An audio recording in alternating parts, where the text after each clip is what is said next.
Assalamualaikum warahmatullahi wabarakatuh dan selamat kembali. Hari ini saya nak sentuh sedikit tentang pertemuan Mahabah Yang Amat Berhormat Perdana Menteri dengan ulama' dan asatizah di Malaysia. Khususnya tentang apa yang disampaikan oleh Ustaz Engku tentang isu Wahabi itu.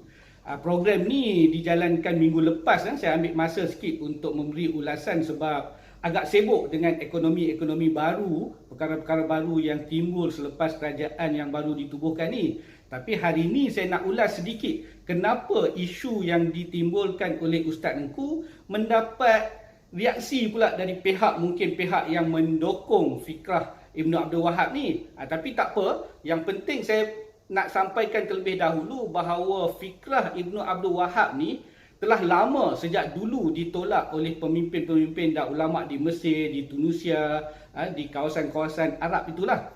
Jadi Ustaz Engku hanya nak sampaikan untuk mengingatkan pemimpin kita supaya memberi kenyataan daripada peringkat atas sekali, yang teratas sekali untuk menolak fikrah Ibn Abdul Wahab ni. Apa-apa yang disampaikan yang mana bersesuaian dekat-dekat dengan fikrah Wahabi ni harus ditolak seterusnya. Jadi Ustaz Engku hanya nak menyampaikan tanggungjawab beliau saja untuk menolak perkara-perkara yang menyimpang ni. Jadi yang peliknya kenapa timbulnya beberapa orang yang triggered dan juga tidak puas hati itu. Tapi tak apa, itu kita tengok sebentar lagi. Yang paling penting saya nak tunjuk kepada anda bahawa fikrah Ibn Abdul Wahab ni telah ditolak sejak dulu, sejak zaman adanya beliau sendiri. Beliau yang menyampaikan, menulis surat kepada beberapa pemimpin Mesir, Tunisia dan sebagainya, dan pemimpin itu membalas surat Ibn Abdul Wahab ni dengan menolak bahawa fikrah beliau itu tidak boleh diterima.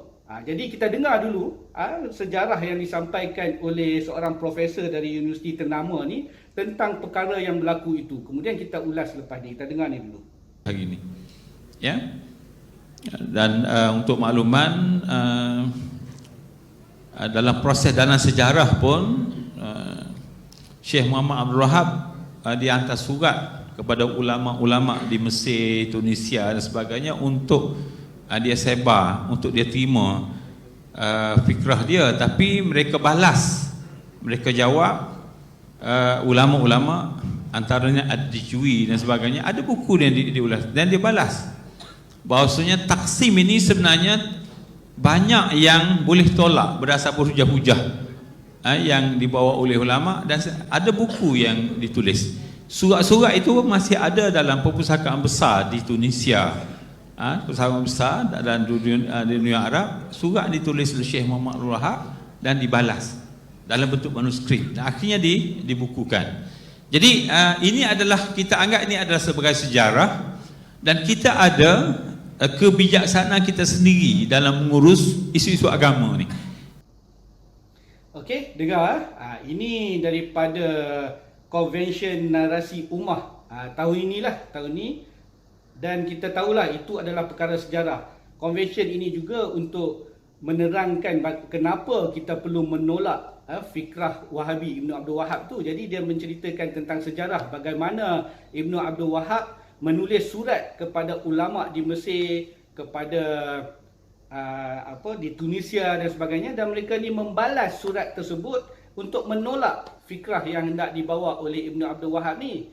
Dan yang kita tahu Ibn Saud menerima fikrah Ibn Abdul Wahab ini atas sebab untuk meluaskan kuasa dia, untuk menguasai seluruh jazirah Arab itu. Jadi dia terima untuk menjadikan satu agenda untuk supaya dia boleh memimpin, menjadi kepala terhadap seluruh kawasan Arab Saudi itu. Jadi atas agenda tertentu menerima fikrah Ibn Abdul Wahab ni. Tapi mereka yang tak ada agenda tersebut seperti di Mesir, di Tunisia ni, mereka tidak mahu menerima sebab banyak sangat fikrahnya boleh ditolak seperti yang dikatakan oleh profesor tadilah. Jadi apabila Ustaz Engku menyampaikan kepada pemimpin negara kita supaya menolak fikrah Ibn Abdul Wahab ini adalah perkara yang memang harus sentiasa dilakukan. Jadi kita tidak boleh mengatakan tak habis-habis dengan Wahabi dan sebagainya. Memang tak boleh habis. Sejak zaman 1700 dulu sehingga sekarang pun ada pemimpin dan ulama menolak mereka, menolak terus. Jadi penolakan fikrah Ibnu Abdul Wahab ini telah menjadi seperti amar makruf nahi mungkar, tak boleh berhenti. Jadi kita kena sentiasa sampaikan kepada masyarakat untuk menolak fikrah Ibnu Abdul Wahab ni ataupun Wahabi. Jadi kenapa ilmuwan di dalam circle agama kita ini nak terasa, nak trigger pula apabila Ustaz Engku memberi ucapan dan meminta untuk menolak perkara-perkara yang berkaitan dengan Wahabi ni. Kenapa? Seperti contoh Dr. Rozaimi, dia post lepas ucapan Ustaz Engku tu, dia post di dalam Facebooknya nak memeli. Macam biasalah Ustaz Rozaimi kan, nak memeli. Okey, dia mengatakan, okey, mula-mula start dengan ucapan Ustaz Engku yang mengatakan mereka, Ustaz Engku dan juga PM10 ni ada persamaan, dua persamaan. Kemudian di dalam paragraf seterusnya kata, cuma ucapan beliau kali ini saya tidak nampak yang baru, sama saja, masih Wahabi. Memanglah apabila berada di hadapan pemimpin yang mempunyai kuasa untuk mengeluarkan peraturan, memanglah perlu diingatkan bahawa supaya kita menolak Wahabi ni. Apa masalah Dr. Rozaimi ni kan? Kenapa pula dan ucapan orang di dalam program orang lain nak mempersoalkan pula, nak menyebut pula dengan ucapan orang di dalam program tersebut kan? Orang tu nak sampaikan kepada PM10 tentang bahayanya Wahabi ni, dia pula yang trigger nak masuk campur ucapan Ustaz Engku yang sama saja tu. Kenapa pelik kan? Lepas tu dia tulis kat sini, apa yang PM10 dan rakyat perlu tahu ialah walaupun ada dua persamaan, ada juga perbezaan antara mereka kan. Yang bestnya dia tulis kat sini, dan rakyat perlu tahu. Siapa tak tahu pula Dr. Rozaimi dah jadi wakil rakyat ni? Wakil rakyat ke? Oh, rakyat perlu tahu. Dia ucapan di dalam program asing ni, program asing, ucapan Ustaz Engku di hadapan PM10 ni asing. Lepas tu tiba-tiba dia post, oh rakyat perlu tahu, rakyat perlu tahu apa yang diucapkan oleh Ustaz Engku itu dua persamaan tapi ada juga perbezaan. Oh sibuk betul lah. Apa yang dia tak puas hati sangat dengan Ustaz Engku? Mungkin post daripada di dalam social media Datuk Sri Anwar Ibrahim kot. Post dia meletakkan gambar Ustaz Engku ni kan. So dia tak puas hati trigger. Lepas tu Ustaz Engku pula menyampaikan isu Wahabi. Post tu juga meletakkan gambar Ustaz Engku. Jadi tak puas hati memang. Macam mana saya pun tak faham lah kan. Sebab boleh tulis post macam ni, kita boleh lihat lah bagaimana pandangan daripada Ustaz Rozaimi ni kan, Dr. Rozaimi. Satu, tak puas hati sebab Ustaz Engku kata dua persamaan. Dia kena bagi tahu rakyat. Memang jadi tanggungjawab seorang rektor KUIPS untuk memberitahu kepada rakyat semua bahawa memang Ustaz Engku ada dua persamaan tersebut. Tapi rakyat perlu tahu ada juga perbezaan-perbezaan. Dia mengambil tanggungjawab untuk bagi tahu rakyat. Bagus Dr. Rozaimi ni kan.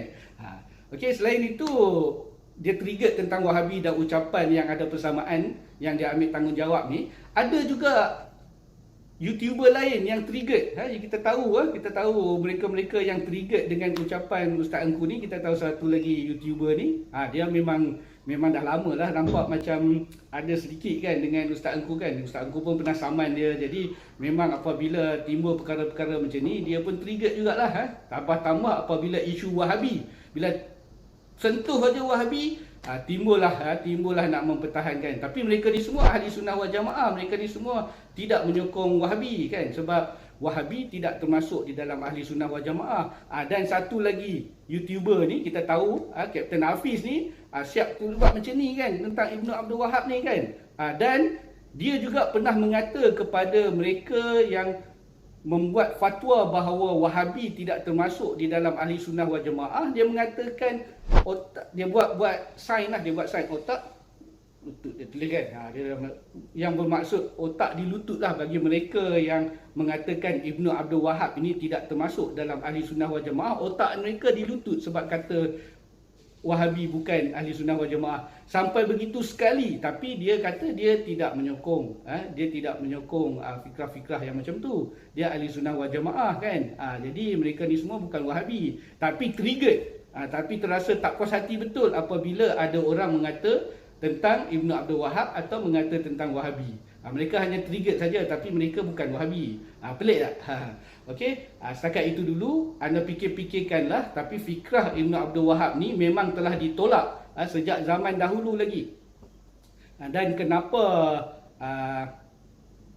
Arab Saudi menerima, seperti yang saya telah cakapkan tadilah, Arab Saudi terima Ibn Abdul Wahab ni sebab agenda untuk mengambil alih kepimpinan seluruh, nak menguasai seluruh kawasan, seluruh Arab Saudi tu. Jadi itulah sebab Ibn Saud itu menerima Ibn Abdul Wahab. Mereka berpakat kan, saya ada terangkan di dalam video yang lain lah. Jadi kita di Malaysia, walaupun mereka mengatakan tidak ada pengikut Wahabi, tapi kita boleh lihatlah bagaimana apabila kita persoal sahaja tentang Wahabi, kita sebut sahaja Wahabi, mereka ini melompat-lompat dan trigger dan tak puas hati sangat. Jadi kita kena tanyalah kenapa mereka ni begitu kan. Dan apakah fikrah-fikrah yang perlu ditolak tentang Wahabi ni, apakah perkara-perkaranya, yang tu kita kena telitikanlah. Jadi apabila mereka-mereka ini menyampaikan tentang agama dan menyebut tentang perkara-perkara itu, kita tahulah benda-benda itu harus ditolak. Jadi kita perlu ada ilmu sendiri, bukan dengar daripada mereka dan kita terus percaya. Kena ada ilmu, belajar direct daripada institusi-institusi yang memberi pengajian supaya kita tahu yang mana satukah fikrah-fikrah yang perlu ditolak, yang mana kita takut apabila kembali kepada Allah Subhanahu Wa Taala nanti, semua itu dan amalan-amalan kita semua tidak diterima oleh Allah. Tak takut ke? Jadi lebih baik kita ikut ulama-ulama dan kita ikut fatwa-fatwa yang menolak fikrah Ibn Abdul Wahab. Sekian, wabillahi taufik wa hidayah. Wassalamualaikum warahmatullahi wabarakatuh. Terima kasih.